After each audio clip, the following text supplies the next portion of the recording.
we're going to talk about Saturday night's main event. We're also going to talk about Smackdown. So, Smackdown from October 31st, Saturday night's main event from November the 1st, 2025. I'm going to actually tear into both shows, usually, but Saturday's main event was at least a grand improvement over SmackDown, but mostly because of star power. But there was something that was announced on SmackDown, of course, that's going to make it hard to smile. We're going to start with the main event, like we do usually. Because they produced this as if it was a pay-per-view event, you know? So we're going to treat it like a pay-per-view event. CM Punk defeats Jey Uso to win the vacant World Heavyweight Championship in a match that was decent down the stretch, but filled with as many funny Jey Uso botches as you could possibly imagine. This man, Jey Uso, botched a neck breaker. Yes, sirree, a neck breaker. He botched it. He went all the way around. Punk kicked him in the head. Pretty hard, too. It looked like he kicked him right in the fucking head. And made him do it again because he screwed it up the first time. Oh, Lord have mercy. Jey Uso, my goodness. It was solid enough down the stretch, however. Jey Uso hit a spear through the barricade and made no never mind because it happened a little early in the match, to be honest.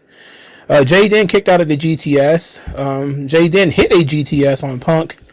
Punk hit a very bad spear, which is basically like a shoulder block to Jey Uso. Jey Uso's sleeper was countered into the Anaconda Vice, and that was okay. I wish it would have been the finish, but it wasn't. Jey ended up getting to the ropes. They did the old GTS, bounce off the ropes, slump down onto Punk's spot. They did it twice in this match. I don't know why they decided to do it twice. The second time, he hit both GTSs, and CM Punk is the World Heavyweight Champion. Jey Uso in the main event. This is what would have happened if they listened to y'all bums when you wanted Zack Ryder in the main event in like 2011, 2012. This is what it would have looked like. This is exactly what it would look like. A guy who is over with the audience, but whose skill is so diminished, who is not prepared at all for the spot that he would be put in. Thankfully, somebody had good sense and didn't decide not to push Zack Ryder, and instead kept him exactly where he should have been, rather than trying to make him a main event guy. Punk is the World Heavyweight Champion. I don't know what this means. I don't know where we go from here. And to be quite honest, I don't really care. Hopefully we get something new, somebody new. And I pray for change, because I'm sick of Jey Uso. I'm kind of sick of CM Punk too, but I can tell that CM Punk is having the life ripped out of him right now. Him being forced to work with Jey Uso incessantly. I know that's got to be disappointing. He seems to have much more energy when he's wrestling guys like Dominic Mysterio at house shows, or even Gunther. He seems to be more passionate about his job. He seemingly was not into wrestling Jey Uso, and I can understand it. Jey Uso, who claims that he was tired of being seen as just an entrance. Grab the tag rope. That's what you need to do. All right? It's just put this effort into being a tag team wrestler. It's over. He's cooked as a singles act. He's cooked as a singles wrestler. We're done with this. All right?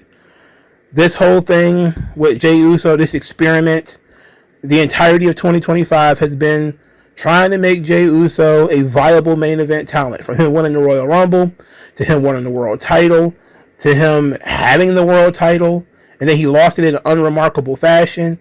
Then his stumble bum run back into the main event, to this really botch-filled match. Enough's enough. He stunk up WrestleMania last year. Enough's enough. He wasn't really a great Intercontinental Champion when they had him beat Braun Breaker last year. Enough's enough. Enough. We tried it. We gave it a shot. We were fair. The guy is over. We were fair. We gave a guy who got over a chance. It's time to pull the fucking plug. No more Jey Uso. I don't want to see the Usos. I don't want to see the Usos till Christmas to be fighting. And I don't mean this Christmas. I mean next Christmas. I'm talking December 2026. I don't need to see those guys, either one of them, for at least a year. Maybe one of them could break a finger and be out for 8 months. Maybe that's what needs to happen. You need to get a dislocated eyebrow or something like that and be gone for the rest of the fucking year. I think that needs to occur. If it's possible to bruise Jimmy Uso's braid so we don't have to see his ass either, that would be great. Unfortunately, we're stuck with both of them. They're both going to be on fucking Raw this Monday, and I know it. God damn. Next, Dominic Mysterio, in all his genius, defeated Rusev and Penta to retain the Intercontinental Championship. This match was good. Rusev dominated both guys. Just being physically imposing. Rusev finally hits the accolade on Penta, and Dominic Mysterio rings the bell. And Michael Cole is an idiot. We're going to talk about how we're going to talk a little bit more about Michael Cole later. He's like, what is that? And it's obviously Dominic Mysterio, who is not in the ring trying to cause a rope break. So Dominic Mysterio rang the bell. Rusev smartly thought that the match was over, only to see that it was Dominic. He was pissed. He started chasing Dominic. He went out there to get him. Dominic instead grabbed the bell hammer that he's been using, and he basically carried it into the ring with him. Penta ended up with it. He tried to hit Dominic with the bell hammer. He ended up hitting Rusev. Then Dominic tossed Penta over the top rope, hit a frog splash on Rusev, and won the match. Dominic Mysterio, he doesn't do anything wrong. He's really good. Rusev has been very generous in doing a whole bunch of jobs. And AEW marks like not Tony Khan, I'm sorry, I don't want to blame him. Dave Meltzer constantly, he didn't want to do any jobs in AEW. Why are we still talking about that? We shouldn't even be talking about that anymore. So what? He didn't want to do any jobs in AEW. So what? He's doing them now. You wanted to see him lose, he's losing now. He's doing business. He's being pitched to lose to a guy who has a future, who is over, who means something. The problem that I have with this is both Penta and Rusev have reached Drew McIntyre status, where they've lost so much that none of it matters anymore. I mean, Rusev has lost 3 or 4 matches in a row to this fucking guy. Enough's enough. He needs to go back to the back of the line. It would have been nice if, maybe they couldn't foresee that, Seth Rollins would have gotten hurt. But if they had not jobbed Rusev out 100 times, he'd have been a solid opponent for CM Punk to replace Seth Rollins. He'd have been a solid opponent for that. But they jobbed him out to Dominic Mysterio. Okay. They're not going to push Dominic as a top heel to face CM Punk. So it's going to have to be the Bronze, which probably means it's going to be Bronson Reed, which is fine. I don't mind that. Match number 2, which was the third match we're reviewing here. Jade Cargill absolutely decimates Tiffany Stratton to win the WWE Women's Championship. This was done the way it should have been done, and I appreciate how they did it. The match wasn't long. They gave Tiffany a fighting chance. She came into the match injured. I did not like the promo on Smackdown. I thought it was terrible. Jade called her taffy time, and I don't know if that was by accident or if it was on purpose. Whatever it was not good. And I don't know if it was tacky time, like Chelsea Green says, but I'm pretty sure it was taffy time, which is a joke. Why would you even say the word taffy? In any event, Jade Cargill came in, she smashed Tiffany Stratton, 3 straight power bombs before the Jaded. Beat Tiffany very flat. Definitive win here. This is what was needed. Jade Cargill needed to rock it. Now she's got it. Tiffany Stratton was a long-running champion. Unfortunately, this happened after Tiffany lost to Stephanie Vaquer. So, took some of the shine off of what Jade Cargill did here, because Tiffany has lost twice in 2 months. It's not like Tiffany lost once and it was 4 months ago or something like that. She literally just lost like the last pay-per-view event. So It really diminished Tiffany, if we're being honest. But this is what they've been doing. So, Jade Cargill being the women's world champion is about time. Honestly, I think they waited too long, if we're being honest. But now we're starting to get into the run of, WrestleMania and all that. So I'm pretty sure they're going to introduce Bianca Belair at some point in time to build to the Jade Bianca match at WrestleMania. That seems to be the most sensible match in the most sensible direction. You really don't got anybody else. Julia's also a heel, so you can't really go that route either. So if you need a babyface and a top-level babyface, the only one you got is Bianca Belair. So Jade Cargill should be the champion. Should have been the champion at SummerSlam, probably. We got here late, but at least we got here. I think the Jade push has been somewhat botched, considering the amount of clean jobs she's done. I'm not saying that she can't lose. What I'm saying is I would have pushed her a lot harder and a lot stronger. And she seems to fall backwards into the title. This is like her 4th title match, and she finally wins. Now, they did tell the story that she kind of had the matches won prior, and then outside interference stuff happened. But I would have liked for her to have won the title by now. But we got here, so we can't complain about us finally getting here. So hopefully she won't have the belt for months and months and months with no contender. Even though there is no contender, she's just going to have to do rematches with Tiffany, I guess. All right, the first match on the show, Cody Rhodes defeats Drew McIntyre. Drew McIntyre is dead. Drew McIntyre is cooked.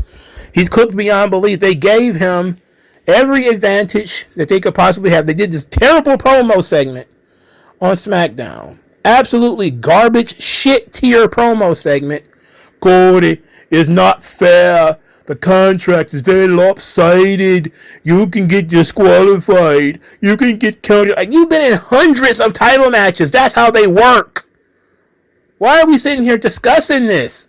You've been in hundreds of title matches. I've seen thousands. That's how they work.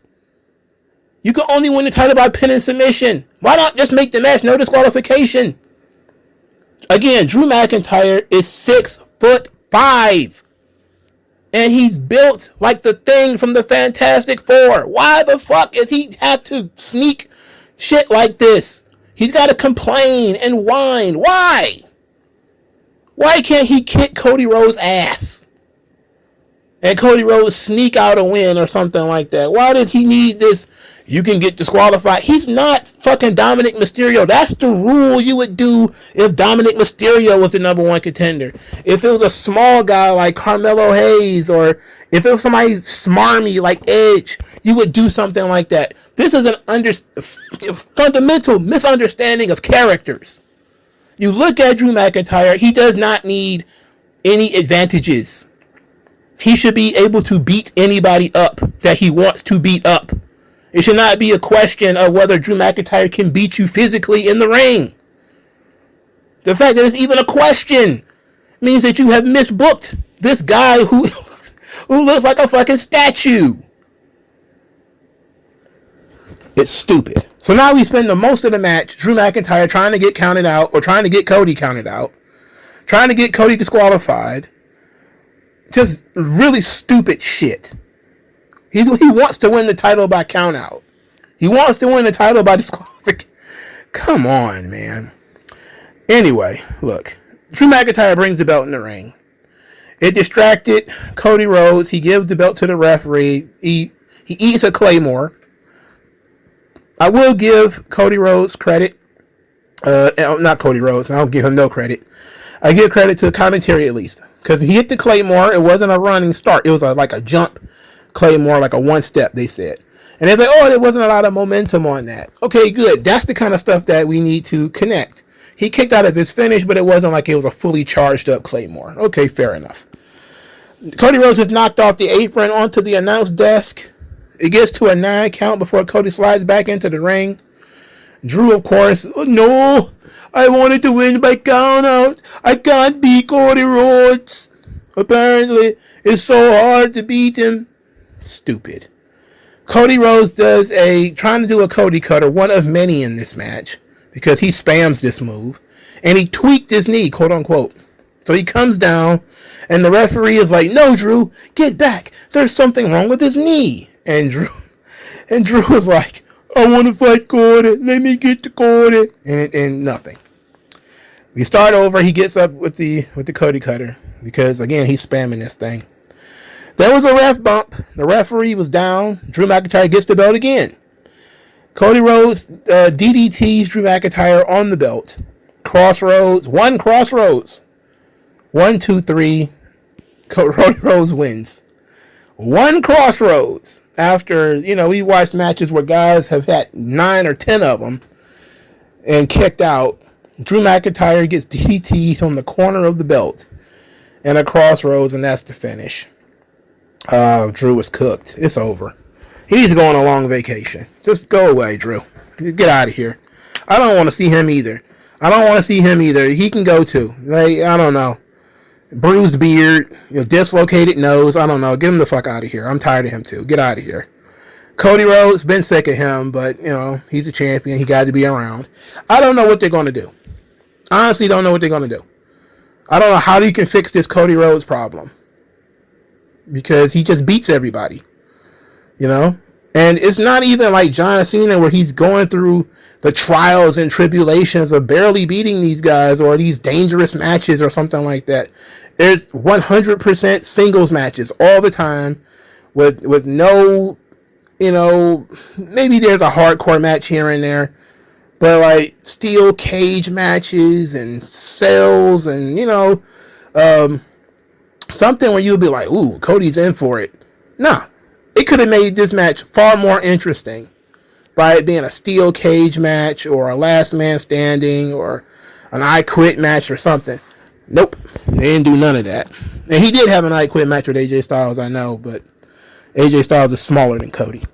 Now, during this match, Michael Cole said that the Hard Times promo that Dusty Rhodes did back in the 80s cemented Dusty's legacy.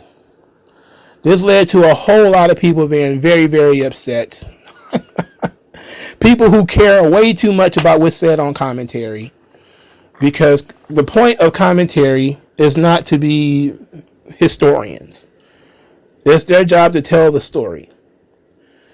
And WWE has been pushing the Hard Times Dusty Rhodes promo ever since it was time for Dusty Rhodes DVD box set. That's when they decided this was the best promo Dusty Rhodes ever done. Now, it did not make him a main event star. He was a main event guy before the Hard Times promo, obviously. He was main eventing in 1977. All right, he main evented in Madison Square Garden with Billy Graham in 78, I believe. So this was long before the Hard Times promo happened. But from WWE's perspective, this was quintessential Dusty Rhodes. And it's because WWE, as a promotion, they supposedly care about characters.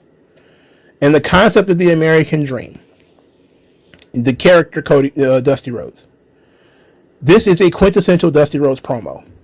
A promo where he's, attaching himself to the working man. Where he's reaching out, literally, to the working man. And telling the working man story, the troubles of the proletariat. That's why WWE likes this promo. That's why they push this promo above all the other promos. Now, you're going to hear from all of these historians, quote unquote, Brian Last, chief among them. Oh, there was some promo that he did in Florida back in the blah, blah, blah, blah, blah. That was the reason. Nobody cares. All right? Nobody cares. It's not real. Nobody cares. We know that Dusty Rhodes was in the main event before the Hard Times promo. We know that it's the most famous promo because WWE made it the most famous promo. Nobody gives a shit about what happened in the territories. I promise you. Now, I know that's not, people are not going to like that. They ain't going to want to hear that. But it's facts. All right? Roddy Piper's best promos were not on Piper's Pit. WWE does not give a fuck. All right? They don't care. They say, what you know of Roddy Piper is what we tell you about Roddy Piper. That's the most important stuff because it's not real. They're building a mythology around a guy, and part of their mythology is that the Hard Times promo cemented him as being a top star or cemented his legacy. You can say that's not right. It's part of the work. People don't understand. For a long time, WWE has been working history. It's facts. It's all part of the work. They're building a mythology. They're building a central myth. Just like the smoke-covered arenas and all that kind of stuff was not 100% true. It came from Sports Illustrated. I don't know if WWE fed them that or whether they came up with it on their own. But it came from the Sports Illustrated article. It's part of WWE's mythology. It's all one big work. Once you understand wrestling is a work, once you understand that the commentators are in on it, then guess what? Anything they say is a work, unless otherwise specified. It is a work. So why do you care? Oh, the Hard Times promo, that's not Dusty's best promo. Who gives a fuck? Who's sitting here? You got a rubric? You sitting here with a Scantron trying to figure out what Dusty's best promo was? Nobody cares. That doesn't matter. They decided that based off of the portrayal of the character of Dusty Rhodes. They say this is when Dusty Rhodes was at his peak. When he was in that feud with Ric Flair. And it was, character of Dusty Rhodes representing the working man versus corporate scumbag Ric Flair. That was the peak of and what really represented the American dream, Dusty Rhodes. To them, that's what it is. You can disagree, but it's part of their mythology. It's part of the work. All right? That's all it is. It's part of the work. Why people get so tied up in knots about this, I don't understand it. It doesn't fucking matter. So Saturday night's main event was a step up from Smackdown. I mean, that's not hard to do. Okay, not hard. It's the Intercontinental Championship match was really good. The world title match was botchy, and no, it wasn't good. Jade Cargill versus Tiffany Stratton was not a great match, but it was the match it needed to be. And Cody Rhodes versus Drew McIntyre, it didn't interest me. I'm sick of all of the guys involved in this situation. This show was about running the same plays over and over again. This show has been on autopilot. Triple H is not even at this show. Triple H has missed more shows in like 2 months than Vince did in the entire 40 years he ran the business. Okay? He missed more shows in these last couple of months than he probably missed the entirety of his run in WWF. He's that comfortable. Nothing matters that he does anymore, so he can just not show up. He might as well just let AI book the show. He's not there to oversee what's going on. I'm pretty sure Triple H don't even watch the goddamn show anymore. This is what y'all asked for. Y'all wanted Triple H, you got him. I didn't mind Vince being gone. That didn't mean I wanted Triple H in control. You want to get rid of Vince, okay, fair enough. But Triple H, please. He has no imagination. And we're going to get into his lack of imagination in a second when it comes to SmackDown, because that frustrated me to no fucking end. But we're going to talk a little bit about it right now. John Cena, his final opponent is going to be decided by tournament. That's right, a tournament. Something very deeply personal, like a man's final opponent, is going to be picked in a tournament. Why? Oh. They're going to put NXT guys in a tournament to wrestle John Cena. They said it's going to be guys who might not even work here. There's only one guy. Is Joe Hendry. Okay? Everybody knows that. We're not dumb. Alright? 16-man tournament. This is just filler. It's filler. This means nothing. This doesn't mean a goddamn thing. I can't believe that anyone would get in a tournament to be the guy who wrestles John Cena in his last match. Why would you even enter that tournament? Why? There's literally nothing in it for you. It's not a pay-per-view main event. It's not the main event of WrestleMania. It's the main event of Saturday night's main event. They have belittled and dragged. Look, John Cena, he is as close to good as a human being could be. John Cena is very, very close. And he tries to sell you on these bullshit ideas, and he almost got me. When he said he's not going to handpick his opponent, he wanted to be earned. You know what? I was like, that's perfectly in character for John Cena. That being said, a tournament sucks. It's stupid. A guy's final opponent, his swan song, is supposed to be meaningful. As meaningful as it can be. Now, most guys, they don't have a choice. When Ted DiBiase got hurt, his final opponent was Scott Hall. You know? And he got hurt in that match. He didn't choose that. It's just what happened. Alright, when Rick Rude got injured in that match with Sting, that's just what happened. I'm pretty sure Rick Rude wrestled after that, though. Now that I think about it.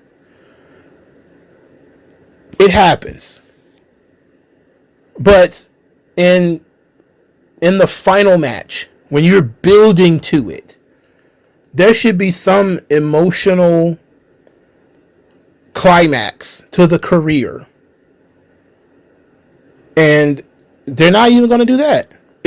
John Cena's going to pay it forward to the next guy. Okay, then what has he been doing for the last 3 or 4 years? What was he doing when he wrestled Solo Sikoa and Austin Theory? What was he doing when he's wrestling, Sami Zayn? He was paying it forward. He was already doing this. So now he's got to spend his last... All right, I figured it out. Triple H wants to put one of his projects in this place. It's going to be Gunther. That's what Triple H wants. This is his prime project. He wants to try to make Gunther a legend. Gunther retires Goldberg. Gunther's going to retire John Cena. I don't buy it. I don't buy it. Look, I don't hate Gunther or anything like that. But it's clear that he's one of the few guys Triple H actually gives a shit about. But Gunther ain't the one. I don't like his style. I don't think he's WWE main event of WrestleMania material. He has been exactly where he should be. A secondary world champion who gets moderately over. He's like German Del Rio. That seems fair to me. He's not even German. He's Austrian. I'm sorry. I don't want to be offensive. Let's be accurate. He's like German Del Rio.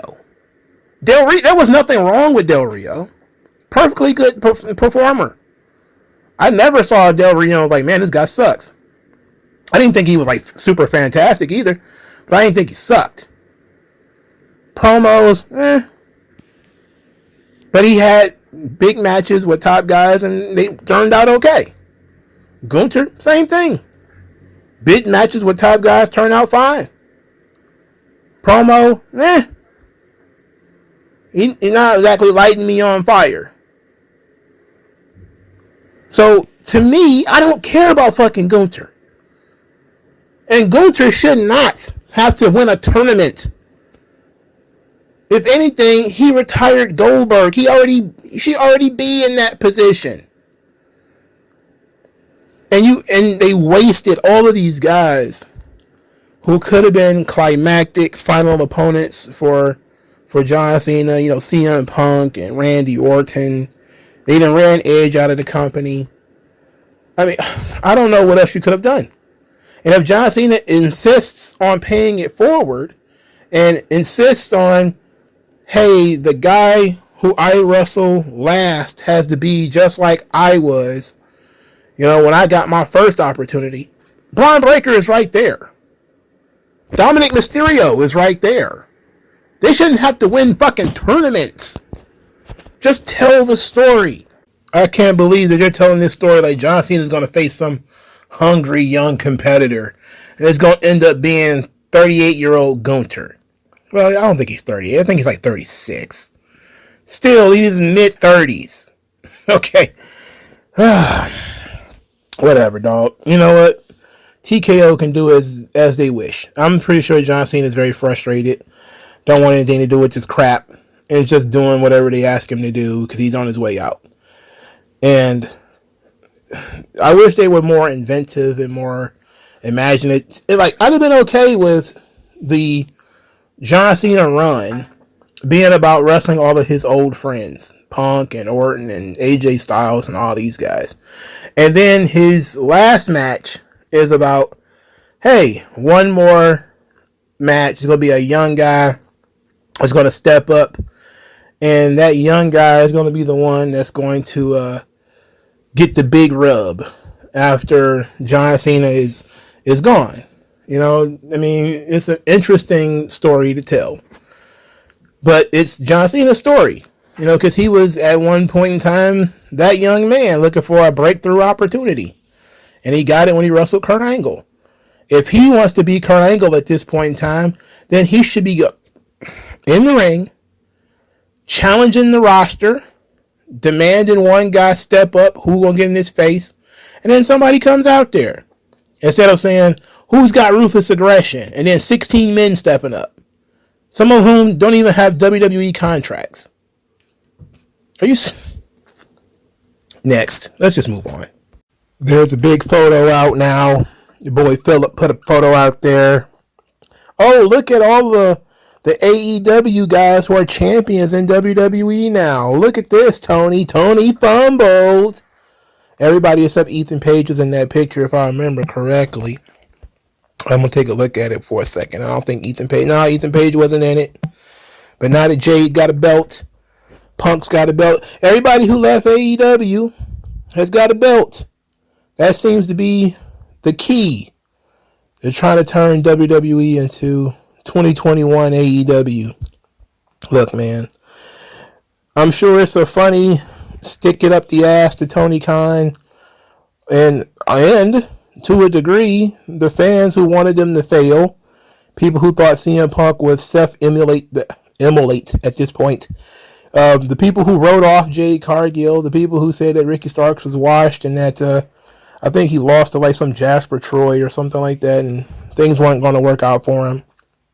Turns out things worked out well enough for everybody. Unfortunately, there's still Smackdown. Still Smackdown.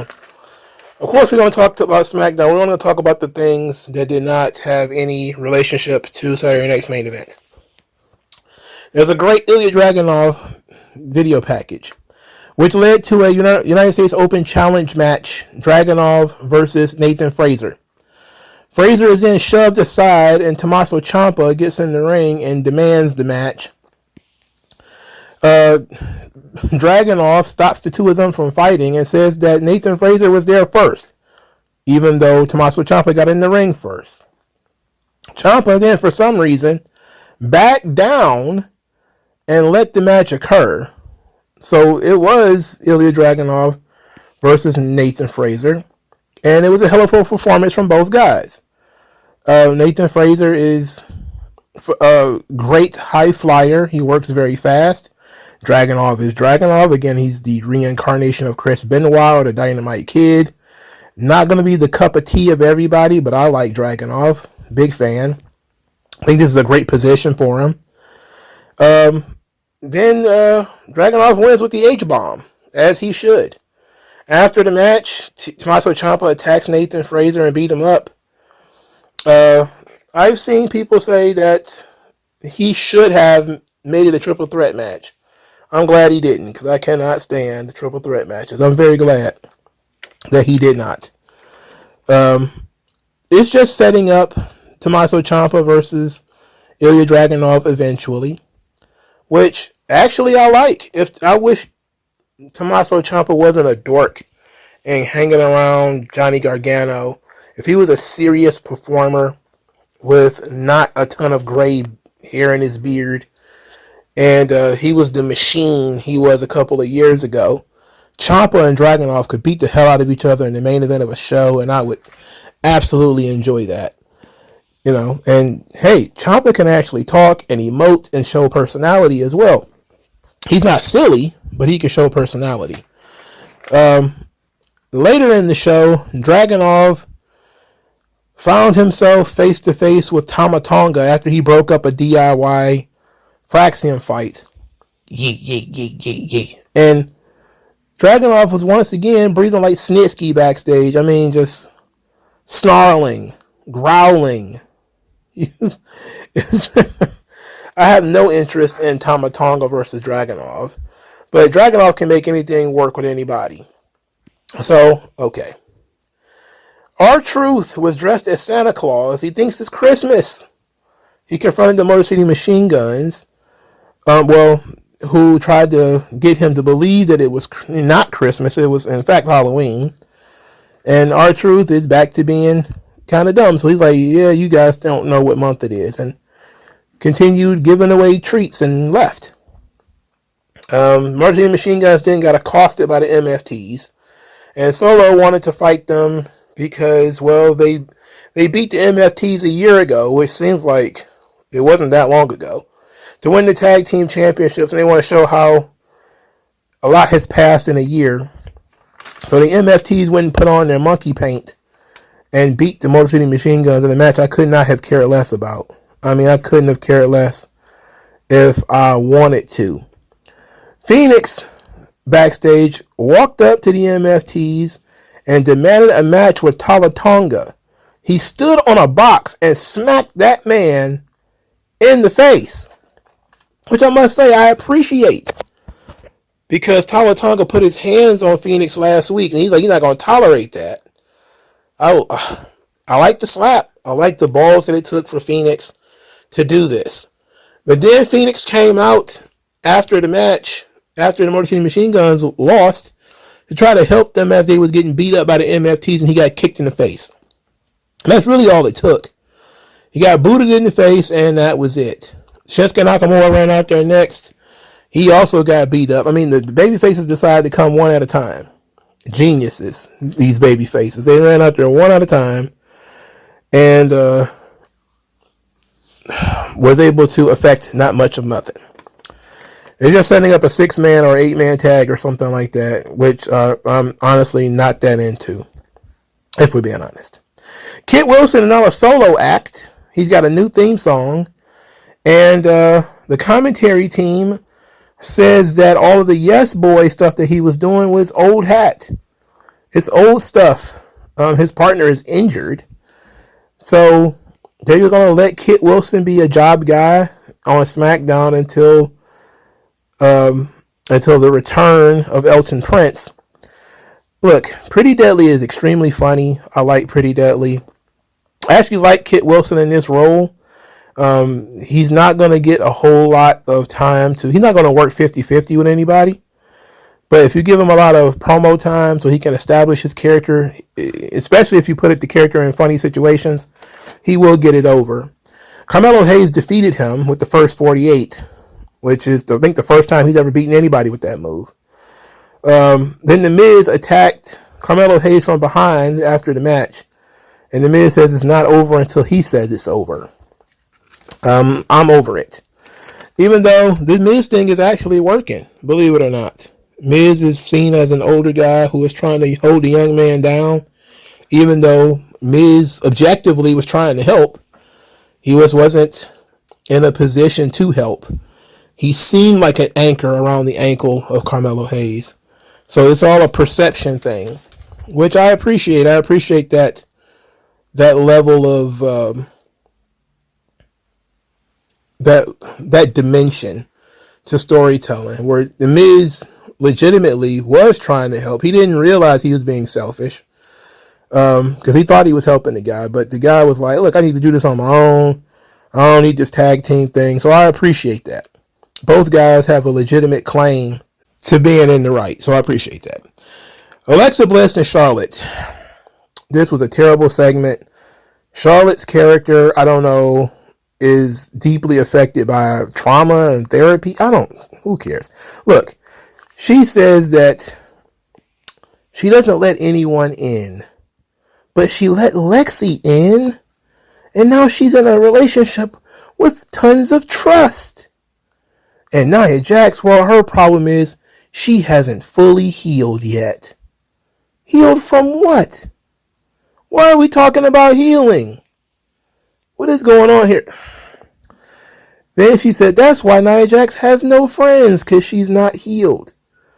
And then she said that's classic Gemini behavior. Oh no, they're getting the astro symbols in here now. Oh lordy be. And when Alexa Bliss walked away, she's like, classic Leo behavior. I was like, oh, they're trying to make Charlotte cute. They're trying to make Charlotte cute and relatable. She said she wanted to do something different with her character. I want to give her a wide berth so she can get an opportunity to do that. Because for years she's kind of been the queen, and it's kind of been stifling. I get it. Now, especially since she's not in the main event scene anymore. She wants to change the character up. But it seems that these character changes that Triple H has given the thumbs up to has not made these people bigger stars. It has taken people who were stars and made them smaller. Why would you do that? Why would you take something that was larger than life and she's talking like a Swiftie? She's 40. Why is she talking like a teenage girl? Whatever. Nia Jax defeated by Alexa Bliss because of Charlotte Flair. Who cares? Damian Priest had a vignette where he basically says that now it's personal for him. He said he doesn't hate Aleister Black or his tactics. He didn't hate Aleister Black using his wife. He didn't even hate Aleister Black for burning his face. What? What? Somebody can set you on fire and you don't hate them? Weird. He says that not even the devil himself can stop him when the punishment comes. You know, this was Halloween episode of Smackdown. The one night of the year where you're supposed to have the spooky motherfuckers on the show. And there were no spooky motherfuckers on the show. No Wyatts, no Aleister Black. On the spookiest day of the year, there were no spooky motherfuckers on SmackDown. Not one. I think there was a cameo by Nikki Cross. Oh, but Mongo, Uncle Howdy, Bo Dallas, his daddy had a heart attack. He ain't the daddy of all of them. He's only the daddy of that one. Why are the rest of them not there? Oh, 365 days out of the year, there's only one day where everybody should be dressed up for Halloween, and that's the one goddamn day they decided we're going to have a bunch of people walking around in suits all day long. Nobody in a fucking costume except R-Truth. As a matter of fact, the lack of Halloween fixtures on SmackDown was an embarrassment. But Mongo, there were skeletons and such. They were just obscured by all the fans. For starters, there wasn't as many fans as there should be. Secondly, there are no Halloween fixtures if I cannot see them. If I cannot literally see them, then they're not there. Okay? Secondly, this is a Halloween episode of SmackDown. It is a wash, if we're being honest. People are going to be out. Well, they don't trick or treat anymore, so they're not doing that. They may do trunk or treat, where they take their kids to the police station and the kids go from trunk to trunk picking out candy. It's supposed to be a safer alternative to trick or treating. And if you are wondering why you probably didn't see a bunch of trick or treaters in your neighborhood, that's probably why. But if it's a wash anyway, at least make it fun for the people who are there. This is why you do the trick-or-treat street fights and all that kind of goofy shit Vince like to do. It's because, yes, it is a night where families get together and they do fun stuff. You could get together, wear costumes, and do fun stuff at a wrestling show.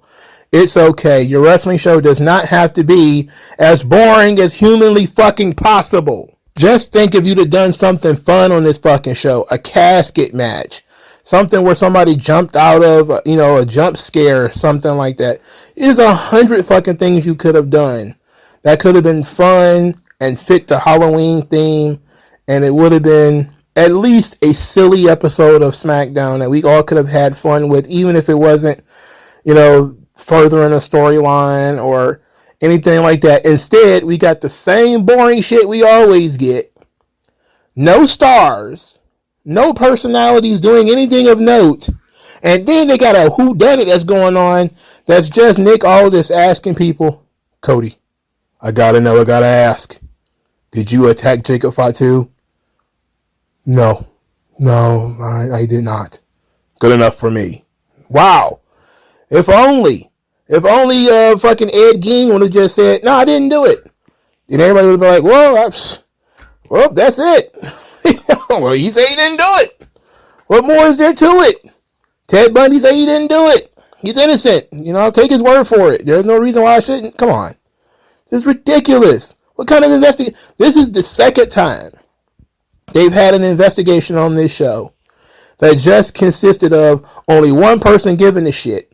And then they don't even do a proper investigation. Remember, Bianca Belair was supposed to be the detective. What happened to Jade Cargill? Nobody fucking knew. Nobody found out. Naomi had to basically get caught in the act. And Jade Cargill had to, unveil this. Because the big whodunit had gone completely cold. So now I'm guessing that Drew McIntyre has lost his championship match. So now it's going to pop up and it's going to be Jacob Fatu with a new grill attacking Drew McIntyre, and it would have been obvious that it was Drew the whole time, so that now Drew can wrestle Jacob Fatu in an endless series of matches that's not going to get either one of them over. When I tell you I hate this show, I literally hate this show. It makes me not want to watch the show. It's that bad. I almost fell asleep halfway through the show. I work every day from like 7 to 4:15-ish. No, maybe 7:30 to 4:15-ish, okay? I'm tired at the end of the day. I want something that's going to be fun, not something that's basically a fucking lullaby with body slams. That's what this shit is. There's no meat on the bone for any of these shows. There's no reason for you to watch. No reason for you to tune in next week. Everybody's talking about this now. Everybody's talking about how drab and boring the shows are, Raw and SmackDown. It's not something that only the chronic complainers or the guys who, you're just a guy who loves Vince. It ain't just me now. It ain't just me. It's everybody. And you can look at the buildings. They barely got 8,000 people in this building. But Mongo is in Utah. And they're running another show the next night. They didn't fill the building up on that one either. So maybe it is just Utah. Maybe they'll go to a hot market like Chicago. And they'll get 10,000 people. Because Chicago is dumb. But I'm watching this show every single week. It's boring beyond belief. The ratings are starting to slip, especially on SmackDown. And people are openly talking about not watching the show. Triple H is not even showing up to the fucking shows. That's how on autopilot all of this shit is. Even he doesn't think any of this stuff matters. So if he doesn't think it matters, why should I care? I said this before and people started yelling at me. Oh, he was out there doing stuff with his family. No, he wasn't. No, he wasn't. He was hanging out doing Netflix bullshit. There was a story that came out. I think it was Meltzer. And I think Meltzer was just guessing when they said they wanted Triple H to be the Dana White of WWE. Or that Triple H wants to be the Dana White. That might be accurate. There might be some truth to that one. Triple H has splattered himself all over the posters. He's in every commercial. he's everywhere. You would think Triple H was, a bigger star than he actually was. And Triple H was a big star. I don't want to shit all over him and lie. I don't think that he only became world champion because he married the boss's daughter. I do believe, without a shadow of a doubt, that his push was as sustained as it was because he was the son-in-law. Because this happens in wrestling. Again, wrestling is a very nepotistic business. Larry Zbyszko was the AEW world champion because he was the son-in-law. And a bunch of other guys who, Vern Gagne made world champion vanished on him. So he's like, oh, my son-in-law is not going to go anywhere. Make him world champion. So this is the kind of stuff that happens. All right? You put the belt on your family because you trust them. So that's Triple H's career, is that he was trustworthy, because if I can trust you to marry my daughter, I can trust you to be the world champion. That being said, Triple H, his face should not be on everything. His name should not be at the end of every episode of Raw if he's not going to be there. His name should not be on the end of every episode of Saturday Night's Main Event or SmackDown if he's not going to be in the building. If he's not watching the show and bored like the rest of us, why is his name and face all over every fucking thing? I think he overrates how much people like him. I think that he got a sense of success with NXT, and he felt like he was the chosen one because all these dorks online basically told him that he was.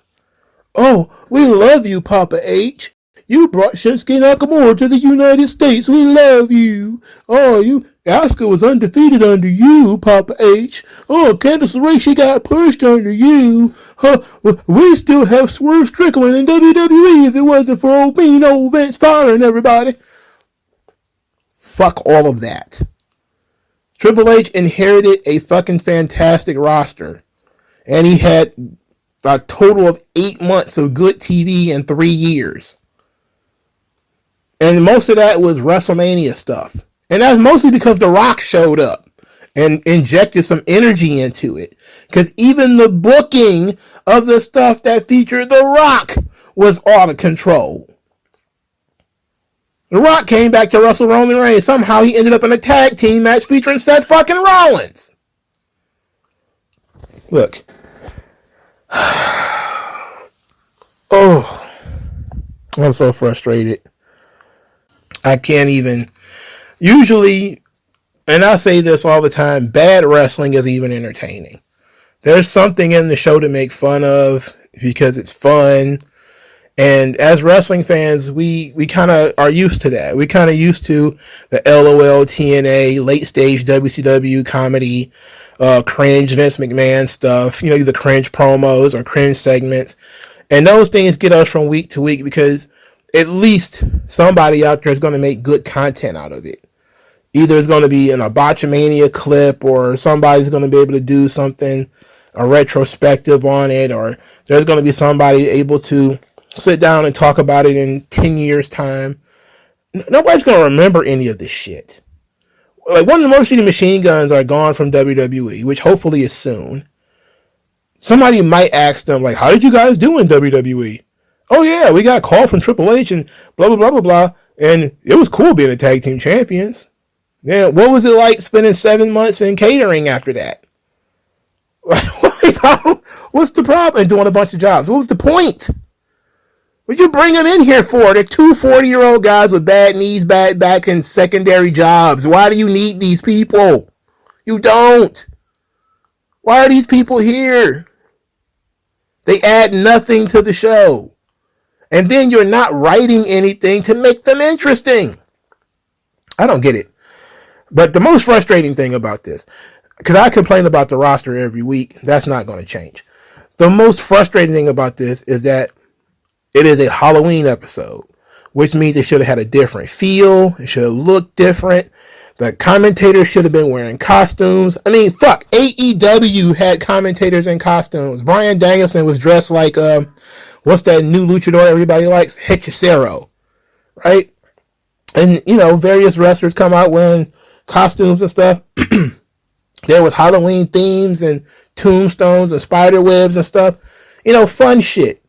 You turn on the Smackdown, which is supposed to be the fun brand, because it's WWE, and it looks just like last week. Because Papa H doesn't believe in fun. I get to pick the ice cream now. No sprinkles, no nuts, no chocolate, no fudge, nothing. Just fucking vanilla all day, every day. And not even ice cream. Vanilla frozen fucking yogurt. Sugarless vanilla yogurt. Thank you guys for your time. I'll talk to you guys later. Be blessed. Peace out.